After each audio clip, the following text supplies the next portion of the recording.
So I've cleared off this corner of my garage. For context, this is the back.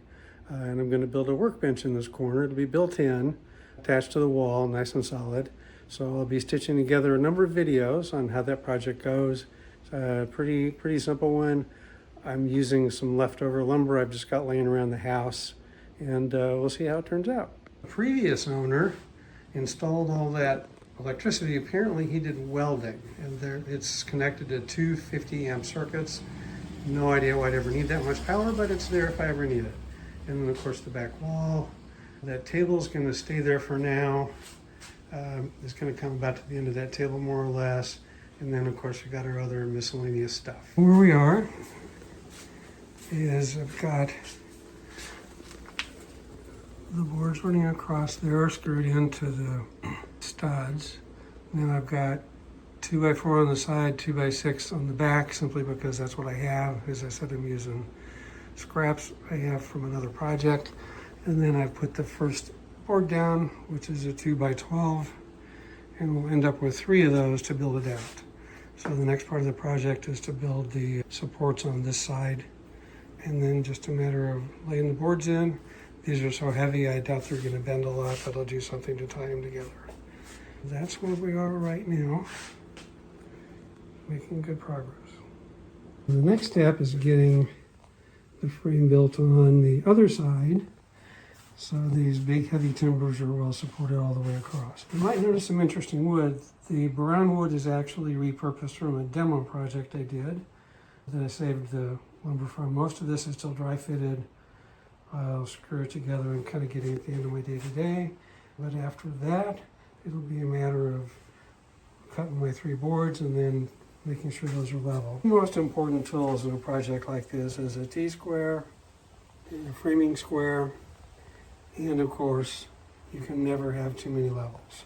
So if you've got those 3 tools and a saw and a power drill, then you're in pretty good shape. So this looks like progress, but I've run into a bit of a wrinkle. That center board is seriously warped. So,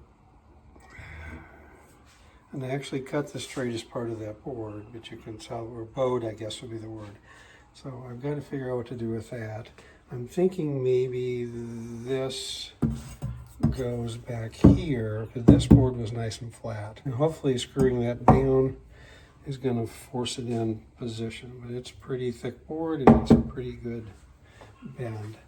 The other thing is the front board has got a bit of a twist to it on both sides, but I think that can just be fixed with screwing it down securely, maybe a little extra something there. So that's what I'm figuring out right now.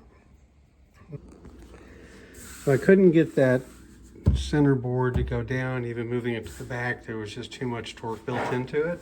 So I found a couple 2x6s to replace that, and I put them at the back, but they're smaller. And the board that was in the back is now the center board, and the front board is the front board. So I've still got some screw holes in there, but it did end up nice and flat, and should work just fine in the long term. I do want it to be sealed up so every time something spills, it doesn't turn into another stain. I like shellac, it's a little old school, but it works pretty good. Always, when you're putting a finish or a stain on, go with the grain.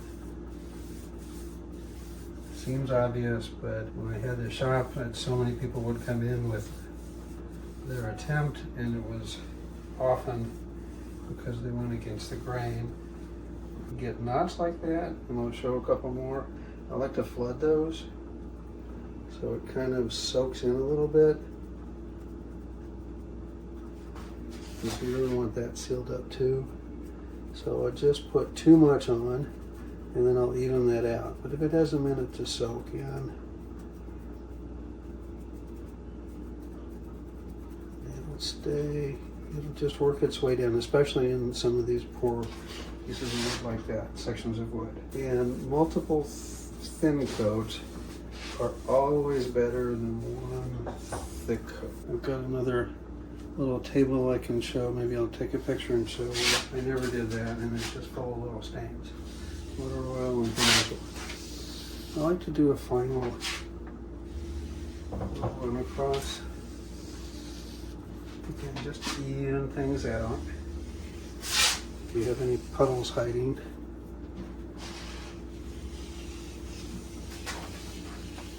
There you have it. I'll let that dry, and probably the last coat, but I'll take a look when it's dried and make a final decision. All right, it's time for a little walk around, show you how things turned out.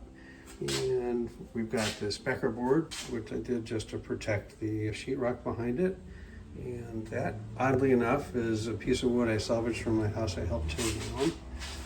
And then, as I mentioned earlier, we ended up with two 2x6s and two 2x12s to make up the surface, because that one 2x12 was just too warped to possibly even use. So that's the main part there. At the top here, on this end, I did screw in from the top. It's way off in the corner. Don't think I'm going to have to worry about that too much. And then underneath, my scrap wood there. So we've got two 4x4s. It's all framed in nice and solid, screwed together. And there's a abundance of caution vertical support there.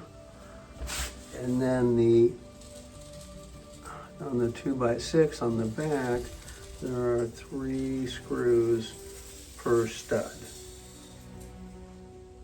And that makes that nice and solid. On the 2x4, it's just 2 screws per stud.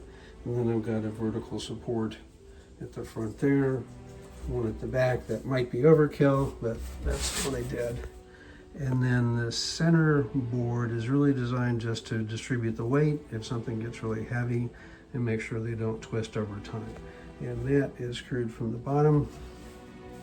And then back to this side, that is screwed in from underneath rather than on the top, simply to minimize the concern for any screws. That little blocking in there, again, is just to create a little extra strength, and there's 5 screws holding that in. So that's in hold pretty well. Overall, pretty good.